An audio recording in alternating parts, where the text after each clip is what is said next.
I'm going to take that. There's a dog up in the back. Hugh doesn't know it, but when we leave, I'm taking those bales home. Price, hey, you better. Well, why don't we go ahead and get started.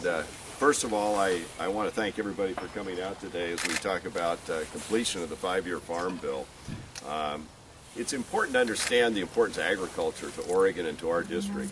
It's a $5.4 billion industry for our state, and it creates hundreds of thousands of jobs. Having spent my early years growing up on a cherry orchard in our district in the Dalles, I know how important it is to have a safety net for farmers and ranchers all across our part of the country. And yet in this climate of deficits, it's also important to get reforms, and we got those in this Farm Bill and reduced its cost by more than $16 billion over the 5-year length of the bill. And I'll talk about some of those reforms in a minute. When you think about the importance of agriculture right here in Jackson County, Josephine County, Klamath County alone is a $290 million piece of business. In Jackson County, it's upwards of $66 million in farm and ranch income, and in Josephine County, $21 million. And that's gross farm sales from 2012. This is a big part of our economy, and for several years now, I've heard from farmers and ranchers about the need to get a farm bill done in a way that works as a safety net for agriculture, that continues with our important ag research, and provides the kind of disaster relief and all that the industries need. In addition, we did reduce waste and fraud as recommended by the Government Accountability Office when it comes to the food stamp program. We're going to ensure that benefits aren't going to lottery winners, which they were, and instead are being received by those who are truly eligible and need the assistance most. And in addition, we take some of the savings out of the waste and fraud and put it into our community food banks, who really are doing a terrific job serving our people who are suffering. This legislation consolidates duplicative programs, it cuts red tape, and it saves tax dollars. Now, whether it's the delicious Royal Riviera pears that are shipped across the country by Harry and David, or sought-after Rogue Valley wine or cheese in Southern Oregon, we understand that specialty crops are really important as well. When you think about pears in this valley, it's 32,000 tons of pears are grown annually. In my hometown of Hood River, we grow about 160,000 tons of pears, so it's a big part of our industry. It's important that our fruit and vegetable producers have the scientific tools they need to be competitive in a world market.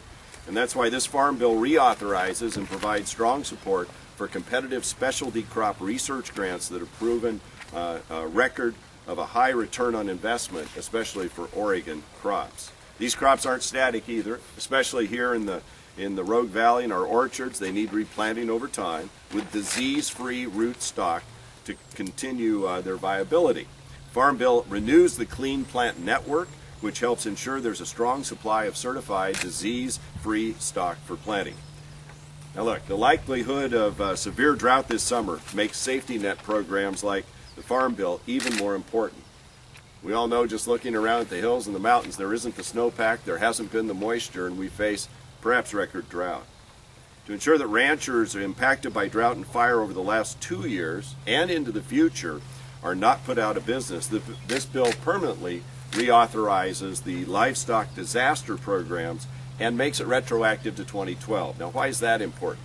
If you recall the Berry Point fire down out of Lakeview and the cattle that were burned in that fire, and the 1 million acres plus that burned that year alone across our district clear on out into the Jordan Valley, those livestock producers lost many head of cattle, they lost their fences, they lost their grazing areas, and the prior Farm Bill had not fully authorized the livestock program for its duration. It expired a year earlier. So they were eligible for help and they didn't get it. This Farm Bill gives them that help and looks backwards to 2012 so that they'll get that disaster relief that they were due. For our wheat growers and other commodity crop producers, the legislation maintains and builds upon a strong crop insurance program so that the risk is shared. Remember, when it comes to wheat, it's a huge export crop for Oregon. 90% of what we grow in terms of wheat is exported. And it amounts to $472 million in economic value for our state and especially for our district. This bill provides some regulatory relief that's really important to our farmers and ranchers, but also to our foresters. But first, when it comes to the Food and Drug Administration's new rules on water quality, from onions to pears, these new rules could spell real devastation to our growers, and for no good food safety reason. As you know, I got the FDA to come out to Nissa on the east side of our district to actually see how onions are grown and to learn that the rules they were proposing did not work in the farms that they were seeking to regulate. As a result of that action, they have now backed off of those rules and are going to take another attempt to get it right. So this farm bill requires the FDA conduct a thorough analysis on the economic impact of any proposed food safety rules. And it requires FDA to publish the science used in developing new standards. These are important provisions, not in the law prior, that are in the law today. This helps hold the agency accountable and make sure that common sense is not lost. The bill has some good forestry provisions and provides some regulatory relief from the Environmental Protection Agency, the EPA, and when it comes to regulating forest roads.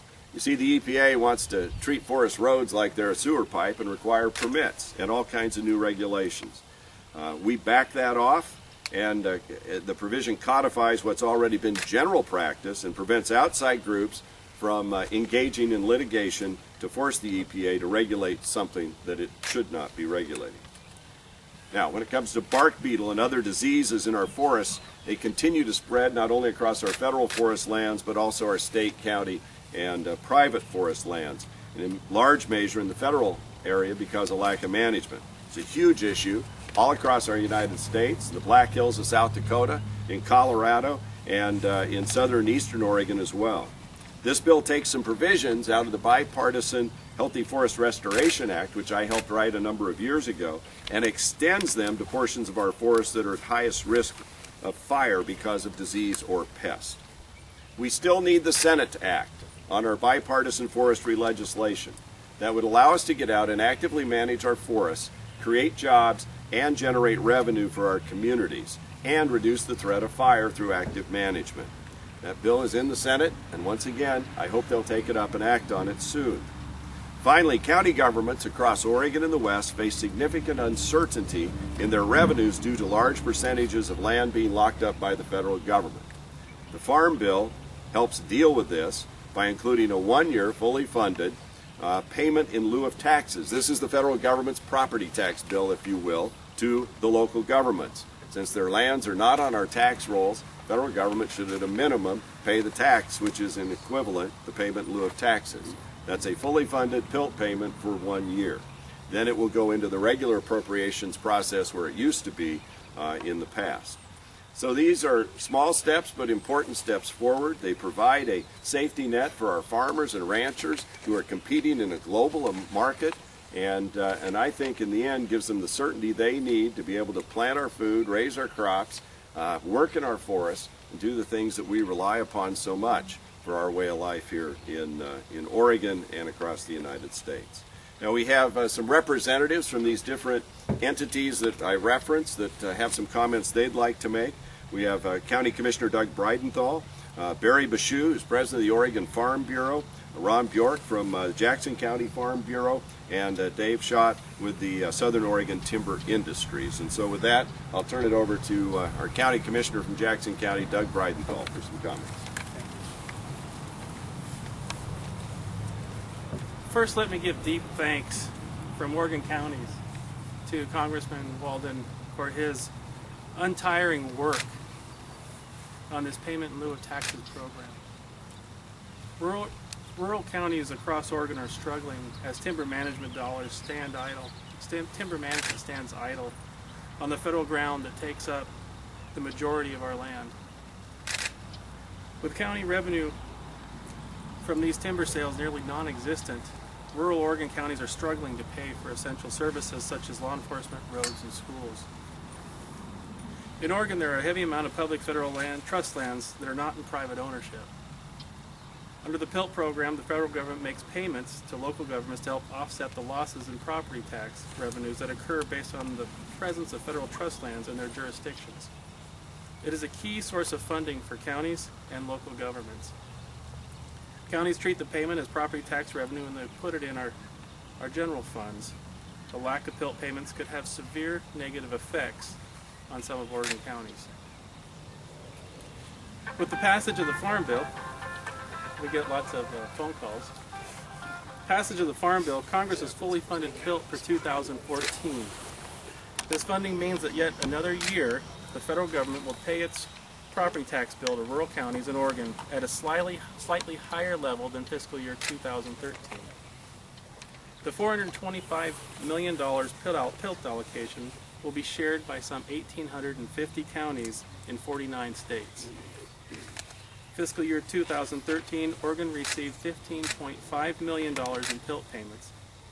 Also in fiscal year 2013, Jackson County received over $765,000. This was twice our traditional amount that we received annually over the past 5 years. We recognize and have deep gratitude for the Congressman Walden's effort to have the federal government pay this in lieu of taxes. While we are grateful for this payment, we recognize that if this land was in private ownership, the taxable value would be in the billions. But the great news is that Jackson County and the other 35 Oregon counties are getting paid. And for that, we are very grateful. The money is very important because it goes directly into unrestricted use to help fund such programs as law enforcement, roads, public health, and schools. Perhaps equally important to the counties is a provision in the Farm Bill that preserves the U.S. Environmental Protection Agencies, like Congressman Walden talked about a moment ago, long-standing policy, regulation, stormwater runoff from forests and logging roads. Counties own and manage 44% of the nation's roads and highways. County-owned roads, many of the county-owned roads run through federal, state, and private lands are not solely dedicated to logging. They are used by residents, emergency responders, wildfire teams, and for recreation. Last year, the U.S. Supreme Court overturned a May 2011 U.S. Circuit Court of Appeals ruling that would have required logging companies and state and local governments to obtain Industrial Clean Water Act permits from the EPA for stormwater runoff from the roads.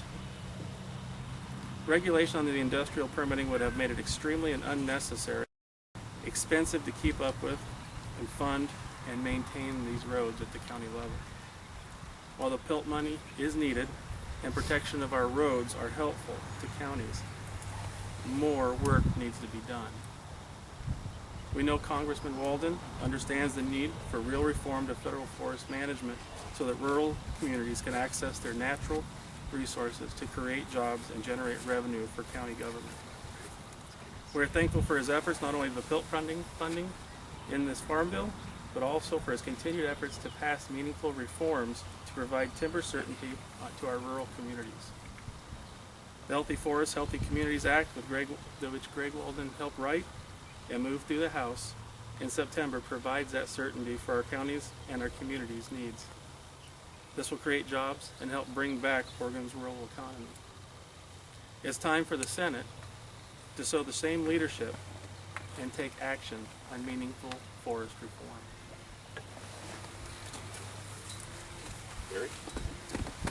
Barry Bashew, who is president of the Oregon Farm Bureau.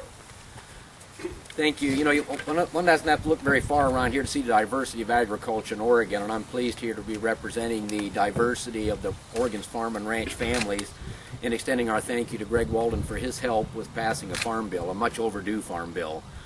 Few people understand within Congress the importance of agriculture, and we're fortunate that we have a congressman in Greg Walden that does. The talk about specialty crop grants are particularly important when you look, you just see right over here on the horizon the fruit crops that are there. These specialty crops and the research done for disease, for markets, and all the other things that are important to the value of agriculture in the state as the second largest economy are absolutely critical. We're thankful for the work that's been done, especially with some of the regulatory reforms, obviously, the timber industry, which I'll let somebody else that knows a lot more about that than I do talk about. But they're our friends and our neighbors too, and they're important as a part of our natural resource industry.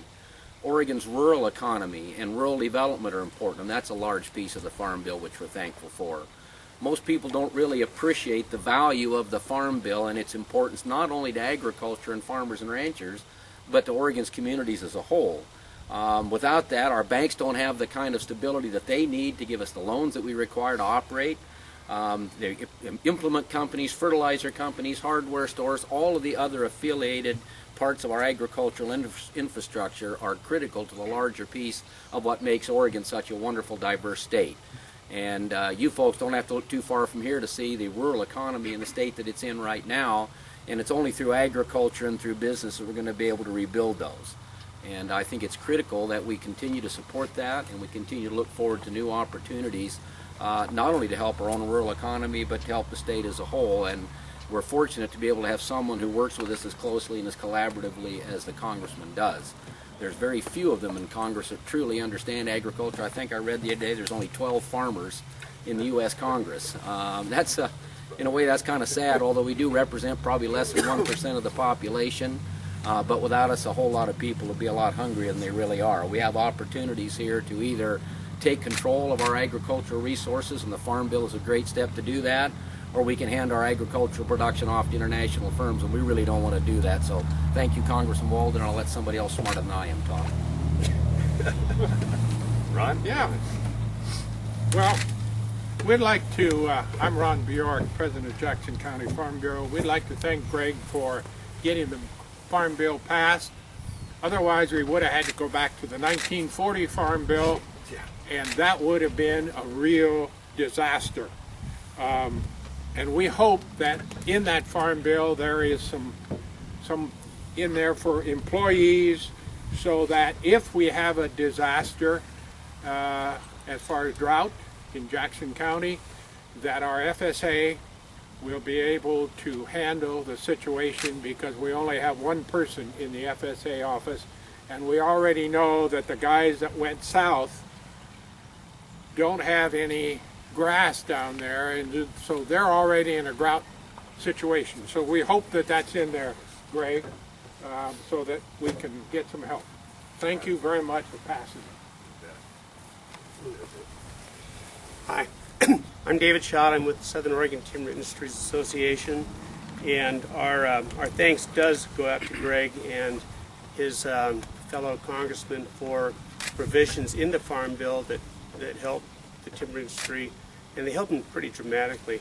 I think one of the reasons we're meeting here today is because I don't think most people in this country don't realize that everything we utilize in our daily life, everything you see in your house, everything you see outside, everything came out of the ground. We have, for some reason, lost the will to use our natural resources. We'd rather use somebody else's from other countries. And until we get back to using our own natural resources, building our own wealth, which this Farm Bill does help promote, we're going to be a consumer nation, not a producer nation. This Farm Bill is a step in the right direction. It's going to help the timber industry to some degree. It's going to help create jobs. It takes some of the indecision about what is or what is not a point of source discharge for these utilization of roads in the forest. But beyond that, we have some provisions in there that help with regards to leasing additional firefighting equipment, planes for the Forest Service, which unfortunately this year looks like they're going to be very badly needed. There are provisions about categorical exclusion use, whereby we can get up to 3,000 acres harvested without some of the severe environmental restrictions, the requirements, regulations we would have to go through normally. They can get out and take care of these situations where you have disease or infestations and take care of those quickly. So everything's a step in the right direction. This is a small step. It helps. We've got to get some major timber legislation passed where we can get in or make our forests more healthy. And this is just one of the natural resources this country should be using, has got to use to make this country healthier, whatever resource we're talking about. But they all come out of the ground one way or the other. Thank you. Well, thank you all for your comments and for being here. And I'd be happy to take a few questions if we have them from the press. Yeah. The PILT money, I know that it varies depending on population. Would you call it a guaranteed annual payment? And I know last year it was pleasantly higher than it normally is. Is that expected again this year? So this is the amount is known. It's in the Farm Bill, $410 million. and that's guaranteed for this year. In the past, prior, I think 5 years ago, it was always part of the annual appropriations process, and then it got put in a bill that funded it automatically for a stretch of time. That law ran out, and so the funding was done in the Farm Bill. In the future, I think it will go back to the regular appropriations process and fight it out with other needs in the country. But there is very strong support by all of us from the West when it comes to PILT. Both parties recognize that we have federal land out here, not east of the Mississippi, and as a result, it's not on our tax rolls, and we don't have the votes to get it on our tax rolls, so the federal government needs to step up and pay what we call the equivalent of tax, PILT. So going forward, I think you'll see it in the regular appropriations process. This year, it's guaranteed. You said it was a little. Commissioner Bridenthal had said it was a little over $15 million for the state of Oregon last Right. year, and then about $765,000 for Jackson County. Do you know the numbers for this year? How that's going to be allocated? I haven't seen them yet. We can get them for you. Okay. And then there's always sort of a push-pull against the secure rural schools money, because one offsets the other. You don't get double payments. And so depending upon the level of PILT and the level of SRS, it seesaws a little each year. And it is expected to be just a little bit higher? I think it's supposed to than be a last year? little higher. I don't know. That's my understanding. Yeah. It's a slightly higher Yeah. rate this year. Okay. Yeah. So it's at the full authorized level. So, which has been a goal for many years from those of us in the West with these rural lands. For a long time, it never was funded at its full authorized level. It was always well below that. And so we've, over time, been able to get it fully funded and locked in. And this is, I think, 4th or 5th year in a row we've been able to do that. And speaking of the secure rural schools Yeah. money, we've seen that approved kind of on a year-by-year basis Right. over the past few years. Do you see any sort of more permanent, maybe a long-term solution coming out of Congress as far as that and the bills? Why, yes, I do. That's the forestry legislation we passed in the House. Even the counties are getting pretty frustrated with the stop-and-start nature of the limited funds we have been able to get from the Congress to make up for lost timber revenues. And many of them have come to those of us in the delegation and said, in some respects, we'd almost rather have you just stop, because our voters don't understand when we tell them we're running out of money, and then you all kind of find funds at the end. And if you think about the offsets we've had to go find to fund secure rural schools, one of them was roll your own cigarettes that were getting around the tobacco tax, and the Senate had some way to go capture some money there by changing the law. This year it was from freeing up the federal government's helium reserve and revenues that will come from that. I mean, we are scraping the bottom of the barrel when it comes to finding ways to pay for SRS. And what we really need in our communities are the jobs and then the revenues that would flow from them, which our bipartisan bill, documented, proved, can put the counties on a stable funding source, get our communities coming up the income ladder because they'll have family wage jobs. And you think about the drought and the fires and the smoke that we get choked in here and in central, all across our district with these fires. We have to get out there and be more active managers. And so our legislation would take us in another step forward. You don't accomplish everything you want to do overnight, but this is certainly would move us a long way forward if we can get it through the Senate. Go ahead. Thank you. Does your legislation address the concerns of environmentalists? I know that there's some concerns about the long-term effects of increasing timber harvesting. I know there were issues with spotted owl population, for Yeah. example. Is that addressed Some at all of the in that groups, I think so. I mean, they will never say that, but what we're talking about is managing it under what I would say is one of the first and best forest management laws in the country, and that's the Oregon Forest Practices Act. And we've all been pretty proud about how we take care of our private forests, our county forests, our state forests, all managed under the Oregon Forest Practices Act. And what we say is take half of these O&C lands, put them into a trust, and let Oregonians manage them under Oregon law.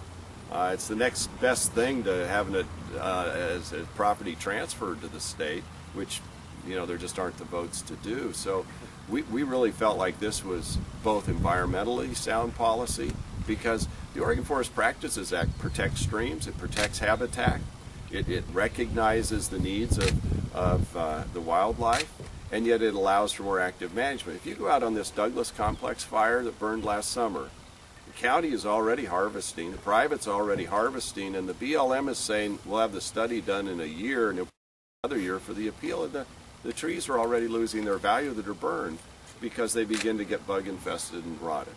This is not good stewardship to operate the federal forest the way it is today. We can do better. As Oregonians, we should demand better. And that's why I think you saw us come around a common piece of legislation that moves us in a better direction. I was reading in a McClatchy story that this bill has a provision in it that it would allow for hemp research in 9 states, and Oregon was one of them. I'm sure that you know that that's been a pretty controversial issue, especially in Southern Oregon. So I was wondering if you could talk a little bit about that and just your feelings on that particular part. Yeah, so it seems to me, flying over with law enforcement officials, there's been a lot of freelance hemp work going on in Southern Oregon and across the state. I don't think anyone would argue Yeah, with you. and Oregonians have sort of weighed in, as have other states. I'm not terribly offended by the hemp research piece itself if it's, hemp. Not the marijuana side of it. And there's some provisions in the appropriations bill that allowed for that research and in the farm bill. So if it's managed properly. It does take some of the uncertainty with regards to permitting requirements on all the county and logging roads that the environmentalists had sued to require permitting to take place under the Clean Water Act. They were alleging that logging trucks caused unclean water to occur, and that had never been the case. It's normally, the clean water is designed more for sewage and chemical runoff and stuff like that in the streams. Well, they were alleging they tried to bring it in from that standpoint, and this gives clarity to that. So we're not going to have to be faced with having to get a permit to go over every culvert, every road, every bridge when they're doing logging projects. Number 2, the categorical exclusion to harvest more easily without some of the NEPA requirements where you have infestations, root rot, kill going on. It'll streamline that up to 3,000 acres. And what it just gives them a license to go ahead and plant it without doing all the NEPA requirements. And that's in areas that have root rot and pests Correct. and stuff like Yeah. that? Okay. And there is a collaborative component. There's requirement that there be some collaboration agreement, but it does streamline that. But the other thing is there's the 5 additional tankers, which could be critical this year For firemen. for firefighting. Correct. What else? There was something else.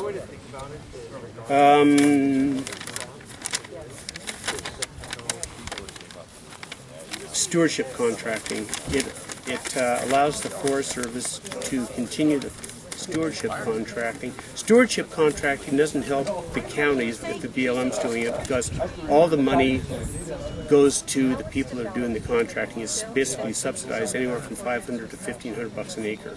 Someone's paying for it.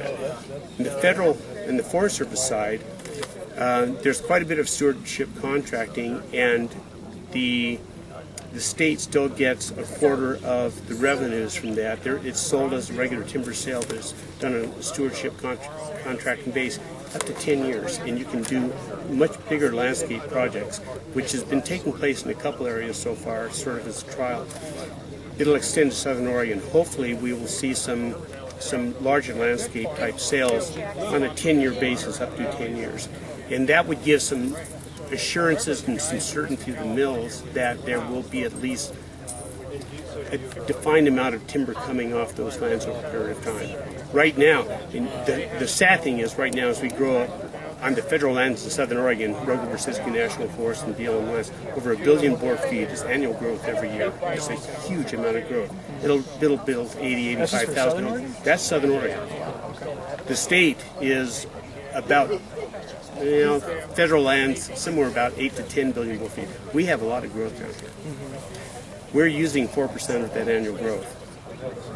So the problem is we have And this kind of increased. expands that. Well, the stewardship contracting will give them another tool in their arsenal. It's not going to eliminate regular timber sales contracts, but it'll give them another tool in their arsenal to be able to go out and plan some of these things on a longer term basis. The sad thing about our annual growth is that, if you're only using 4% of it or 5% of it every year, you're having incremental growth that's almost of geometric proportions. So where we should have 50 to 100 trees per acre out there, we've got a lot of acreage with 1,000, 1,500. And it has all sorts of negative effects, one of which makes everything much weaker, it makes the fire danger much more, it pulls all the moisture out of the soil, all the rain, so there's not nearly as much going into the streams. So it's a real sad situation. Someone analogized at one time to me as it's like a guy that weighs 160 pounds, puts on 20 pounds. Next year he puts on another 20 pounds. We've been putting on 20 pounds for the last 25 years, so we've got a sick puppy out there. Let's see. Oh, one of the things this bill does, it expands the Forest Service's ability to work with adjacent partners, both state and private partners, to plan better for road usage and partnering up on sales and management. That's there's been sort of like a land drawn to the sand. You don't go from one side to the other. And they're able to work together now, which is hopefully, I'm not sure people know exactly what it'll do, but I think it's going to have a positive effect on planning for both federal and private acreages, and county too. We don't have any county under this county. Josephine County's got almost 30,000 acres, so it could be very important to them. Okay. Well, Dave, can I get the spelling of your last name? SCHOTT. Got it.